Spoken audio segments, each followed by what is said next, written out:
Headlines. प्रायोजक राम बंधू लोणचे. आता प्रत्येक जण जिंकेल.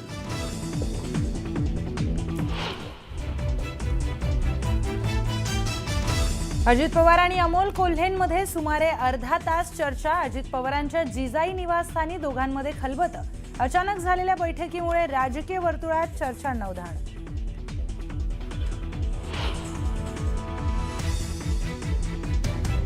शिवसेना भवनात उद्या महत्त्वाची बैठक. शाखा प्रमुख उद्धव ठाकरे पदाधिकाऱ्यांना करणार मार्गदर्शन.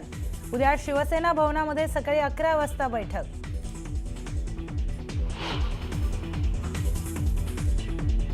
जागा वाटप जाहीर होण्यापूर्वीच ठाण्यात भाजपकडून प्रचाराला सुरुवात.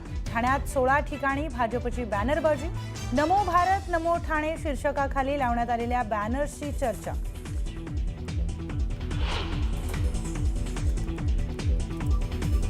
भाजप आणि शिवसेनेची रंगशारदात पार पडली महत्त्वाची बैठक. मुंबईतील वादाच्या जागा संदर्भात बैठकीत चर्चा. तर भाजप आणि शिवसेनेत 200 जागांवर एकमत झाल्याची सूत्रांची माहिती.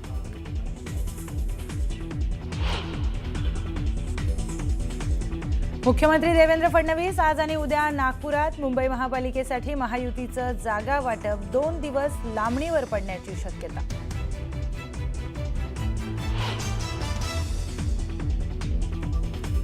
कोल्हापूर काँग्रेसची पहिली 48 जणांची यादी जाहीर. पहिल्या यादीत 18 माजी नगरसेवकांचा समावेश. जिल्हाध्यक्ष सतेज पाटलांनी जाहीर केली यादी.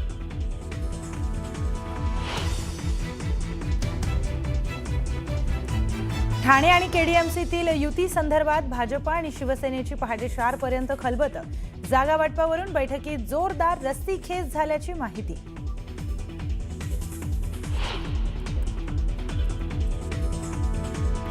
नाराज संतोष धुरी वॉर्ड क्रमांक 194 मधून लढण्यास इच्छुक. नाराजीमुळे संतोष धुरी आणि संदीप देशपांडेंना शिवतीर्थावर सकाळी 10:30 वाजता भेटीसाठी बोलवलं. चर्चेतून काय तोडगा निघणार याकडे लक्ष.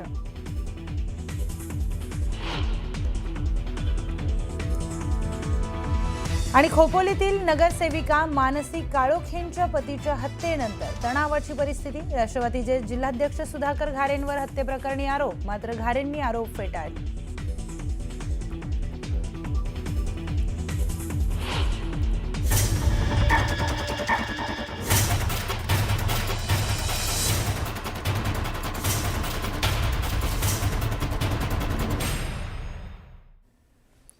नमस्कार, सुप्रभात, गुड मॉर्निंग. मी प्रियंका लाठी. आपण पाहताय न्यूज 18 लोकमत. बातमीपत्राच्या सुरुवातीलाच बातमी आहे राजकीय वर्तुळातून. अजित पवार आणि खासदार अमोल कोल्हे यांच्यामध्ये बैठक झाल्याची माहिती समोर आली आहे. अमोल कोल्हे अजित पवारांच्या जिजाई निवासस्थानातून बाहेर पडलेत. अजित पवार आणि अमोल कोल्हे यांच्यामध्ये जवळपास अर्धा तास चर्चा झाल्याची माहिती आहे. काही वेळापूर्वीच बातमी आलेली होती की अजित पवार हे बारामती हॉस्टेलमधून बाहेर पडलेले आहेत. कुठल्याही ताफ्याविना, कुठल्याही संरक्षणाविना ते बाहेर पडले. त्यानंतर अजित पवार कुठे गेली याची चर्चा सुरू झालेली होती आणि आता कळत आहे की अमोल कोल्हे आणि अजित पवार यांच्यामध्ये अर्धा तास चर्चा झाल्याची माहिती आहे. थेट जाऊयात आपले प्रतिनिधी अभिजित पोते यांच्याकडे. अभिजित, थोड्या वेळापूर्वीच अजित पवार कुठे गेले हा प्रश्न उपस्थित झालेला. त्यानंतर अमोल कोल्हे आणि अजित पवारांमध्ये चर्चा झाल्याची माहिती समोर येते. काय खलबत पुण्यात घडतायत? प्रियंका, खरं तर बारामती हॉस्टेल मधून निघून अजित पवार हे जिजाई निवासस्थानी आले हे आता जवळपास कन्फर्म झालेलं होतं. कारण काही वेळापूर्वीच अजित पवारांची जी 13-12 फॉर्च्युनर आहे, त्या फॉर्च्युनर मधून अजित पवार तिथून निघाले होते. ती गाडी जिजाई निवासस्थानी, जे अजित पवारांचं निवासस्थान आहे, तिथं दिसली. त्यानंतर काही वेळाने अमोल कोल्हे, जे राष्ट्रवादी काँग्रेस शरदचंद्र पवार पक्षाचे खासदार आहेत, ते जिजाई निवासस्थानातून बाहेर पडल्याने अवघ्या काही वेळापूर्वी अजितदादा देखील, अजित पवार देखील स्वतः या जिजाई निवासस्थानातून बाहेर पडले. मुख्य जे आहे ते अमोल कोल्हे आणि अजित पवारांची जिजाई या निवासस्थानी भेट झाली आहे. पिंपरी चिंचवड महानगरपालिकेत दोन्ही राष्ट्रवादी एकत्र येण्यावरती चर्चा ज्या आहेत ते गेल्या 3 ते 4 दिवसांपासून सुरू आहेत. पहिली जी बैठक झाली होती ती परवा दिवशी रात्री याच जिजाई निवासस्थानी उपमुख्यमंत्री अजित पवारांना भेटण्यासाठी रोहित पवार, ज्यांच्यावरती पिंपरी चिंचवडची जिम्मेदारी आहे, राष्ट्रवादी काँग्रेस शरदचंद्र पवार पक्षाचे ते आमदार आहेत, आणि खासदार अमोल कोल्हे हे दोन्ही नेते त्यांच्या शहराध्यक्ष तुषार कामतेंना घेऊन जिजाई या निवासस्थानी आले होते. त्यानंतर या दोघांमध्ये बैठक जी आहे की जवळपास 1 ते 1.5 तास बैठका चालल्या होत्या या सगळ्यांमध्ये आणि पिंपरी चिंचवड महानगरपालिकेत लढण्यासाठी कसं एकत्रित यायचं यावरती ती चर्चा झाली. त्यानंतर काल पुण्यातली देखील बैठक झाली, पण पुण्यातली दोन्ही राष्ट्रवादी एकत्रित येण्याची चर्चा फिसकटले असल्याची प्राथमिक माहिती मिळते. कारण रात्री उशिरा महाविकास आघाडीची बैठक झाली आहे, त्यात राष्ट्रवादी काँग्रेस शरदचंद्र पवार पक्षाचे नेते देखील होते आणि पुन्हा रात्री उशिरा अजित पवार पिंपरी चिंचवडला गेले. आझम पानसरे यांच्या घरी देखील त्यांनी भेट दिली, जे शरदचंद्र पवार पक्षाचे स्थानिक नेते आहेत. या सगळ्या राजकीय घडामोडींनंतर आज पुन्हा अमोल कोल्हे आणि अजित पवारांची बैठक झाली आहे. जर युती करायची असेल, आघाडी करायची असेल तर जागेचा फॉर्म्युला काय असावा, काय अजेंडा घ्यावा, कुठल्या प्रभागात कुणी लढावं, चिन्हाचा प्रश्न आहेत, या सगळ्या विषयांवरती जवळपास अर्धा ते पाऊण तास अजित पवार आणि अमोल कोल्हे यांच्यात बैठक झाली. खरं तर ही बैठक गुप्त ठेवण्याचा प्रयत्न करण्यात आला, कारण बारामती हॉस्टेलमधून अजित पवार एकटेच निघाले होते, त्यांच्या पर्सनल गाडीनं निघाले होते. ते थेट जिजाई निवासस्थानी आले आणि त्यानंतर अमोल कोल्हे त्यांच्या बंगल्यातून बाहेर आले. म्हणजे ही बैठकीची गुप्तता पाळण्याचं दोन्ही नेत्यांकडून ठरवण्यात आलं होतं. पण त्यानंतर ही सगळी माहिती आता समोर येते आणि दोन्ही नेत्यांमध्ये पिंपरी चिंचवड महानगरपालिका निवडणुकीसाठी जवळपास अर्धा ते पाऊण तास चर्चा झाली आहे. प्रियंका. निश्चितच अभिजित, धन्यवाद दिलेल्या सविस्तर माहितीसाठी. तर पुण्यामध्ये दोन्ही राष्ट्रवादी एकत्र लढणार असल्याच्या चर्चांना उधाण आलंय. यासाठी दोन्ही राष्ट्रवादीकडून बरीच खलबतं देखील झाली आहेत. जागा वाटपासाठीच्या बैठकीत चांगलीच घासाघीस देखील झाल्याचं कळतंय. त्यामुळे दोन्ही पवार एकत्र येणार अशा चर्चांना उधाण आलं. मात्र अचानक पुण्याच्या राजकारणामध्ये घडामोडींना वेग आलाय. एकीकडे पुण्यामध्ये एकत्र निवडणूक लढण्याबाबत शुक्रवारी रात्रीतूनच निर्णय होईल असं बोललं जात होतं. पण असं असताना अचानक शरद पवारांच्या राष्ट्रवादीचे पदाधिकारी हे महाविकास आघाडीच्या नेत्यांसोबत चर्चेसाठी पोहोचले. राष्ट्रवादी शरद पवारांच्या पक्षाचे पदाधिकारी आणि काँग्रेस नेत्यांमध्ये बैठक झाली. सर्वच उमेदवारांनी घड्याळ चिन्हावर लढावं या मुद्द्यावरून दोन्ही पक्षातील नेत्यांमध्ये मतभेद झाल्याची देखील माहिती मिळते. या मतभेदामधून शरद पवारांच्या राष्ट्रवादीचे पदाधिकारी थेट महाविकास आघाडीच्या नेत्यांशी चर्चा करण्यासाठी पोहोचल्याचं बोललं गेलं. तर दुसरीकडे अजित पवारांनी शरद पवारांच्या राष्ट्रवादीचे नेते आझम पानसरे यांच्या निवासस्थानी जाऊन भेट घेतली. आता या सगळ्या घडामोडींमुळे पुण्यात नेमकं कोण कोणासोबत आघाडी करतंय यावरून चर्चांना उधाण आलंय.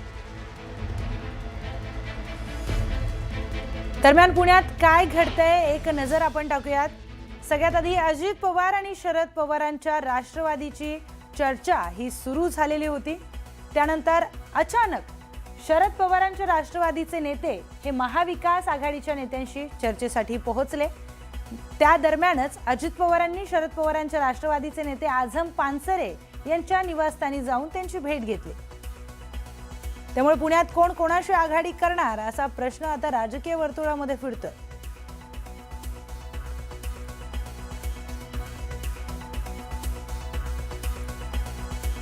तर पुण्यामध्ये मनसे सुद्धा मवियासोबत लढणार का या चर्चांना आता उधाण आलंय. कारण रात्री उशिरा पुण्यामध्ये मवियाची बैठक झाली. या बैठकीला मनसेने देखील हजेरी लावलेली. त्यामुळे आता मनसे महाविकास आघाडी सोबत येणार का याची चर्चा रंगली आहे. जे काही होईल ते लवकर कळवलं जाईल अशी भूमिका मनसे नेत्यांकडून घेण्यात आली आहे. तर महाविकास आघाडीची बैठक शांताई हॉटेलमध्ये सुरू होती.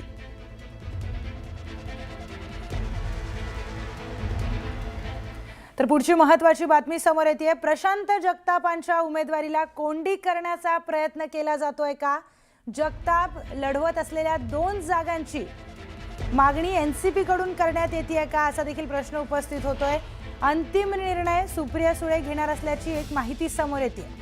मवियाच्या बैठकीमध्ये पवारांच्या एनसीपी मधल्या त्या जागांवर जो काही काँग्रेस पक्षाने दावा केलेला होता, काँग्रेसमध्ये आत्ताच प्रवेश केलेले प्रशांत जगताप यांनी दावा केलेला होता, त्या जागा एनसीपी कडून मागण्यात येत आहेत का? कारण की प्रशांत जगताप यांना अडचणीत आणण्याचा हा प्रयत्न केला जातोय का असा देखील प्रश्न उपस्थित होतोय. जगताप त्या दोन जागांची जागा लढवणार होते, त्या 2 जागांची मागणी त्यांनी केलेली होती. त्याच 2 जागांची मागणी आता एनसीपी कडून केली जाते का अशी देखील माहिती समोर येते. या संदर्भात आपण सविस्तर माहिती जाणून घेऊयात आपले प्रतिनिधी वैभव सोनवणे यांच्याकडून. वैभव, पुण्यात बऱ्याच राजकीय घडामोडी घडत आहेत. त्यामध्येच प्रशांत जगतापांनी खरं तर काल काँग्रेसमध्ये पक्षप्रवेश केला. त्यानंतर ही सगळी बातमी समोर येते. जरा सविस्तर सांगशील? प्रियंका, काल प्रशांत जगताप यांनी अजित पवारांच्या राष्ट्रवादीसोबत युती करण्यावरून मतभेद निर्माण झाल्यानंतर काँग्रेसमध्ये प्रवेश केलेला होता. त्यानंतर अचानक काही घडामोडी घडल्या आणि ज्या अजित पवारांच्या राष्ट्रवादी बरोबर शरद पवारांच्या राष्ट्रवादीची आघाडी होईल असं सांगितलं जात होतं, ती आघाडी फिसकटली आणि त्यानंतर तातडीनं महाविकास आघाडीच्या बैठका ज्या आहेत त्या सुरू झाल्या.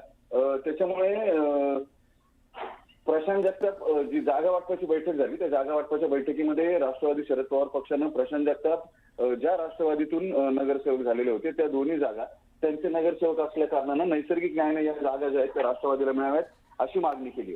त्याच्यामुळे प्रशांत जगताप गेले खरं काँग्रेसमध्ये, मात्र ते ज्या दोन जागा लढवतात ते आणि त्यांच्या आई रत्नप्रभा जगताप या दोन्ही जागा या राष्ट्रवादीनं मागितलेल्या आहेत, कारण तिथून नगरसेवक निवडून आलेले होते. भले ते प्रशांत जगताप जरी असले तरी ते राष्ट्रवादीच्या तिकिटावर निवडून आलेले असल्यामुळे राष्ट्रवादी शरद पवार पक्षाकडून असा दावा करण्यात आलेला आहे या दोन्ही जागा ज्या आहेत त्या राष्ट्रवादीला मिळाव्यात. काँग्रेसची काल महाविकास आघाडीची बैठक झाली ज्याच्यामध्ये काँग्रेस, शिवसेना आणि राष्ट्रवादी शरद पवार पक्षाचे प्रमुख नेते बसलेले होते. त्यांच्यामध्ये ही चर्चा झाली. त्याच्यामुळे प्रशांत जगताप यांच्या उमेदवारीला अडचण निर्माण झालेली दिसून येते. या सगळ्यावरती अंतिम निर्णय जो आहे तो जाणीवपूर्वक हे प्रशांत जगतापांना अडचण निर्माण केली जाते का किंवा काय अशा चर्चा होऊ नये यासाठी अंतिम निर्णय जो आहे तो सुप्रिया सुळे घेतील. नंतर नैसर्गिक न्यायाने जिथे जिथे नगरसेवक निवडून आलेले होते किंवा जिथे स्टँडिंग कॉर्पोरेटर्स होते अशा जागा या सगळ्यात आधी मागितल्या जातात. त्यामुळे त्या दोन जागा वानवडीच्या राष्ट्रवादी काँग्रेस शरद पवार पक्षाने मागितल्याचे पदाधिकाऱ्यांकडून सांगण्यात येते.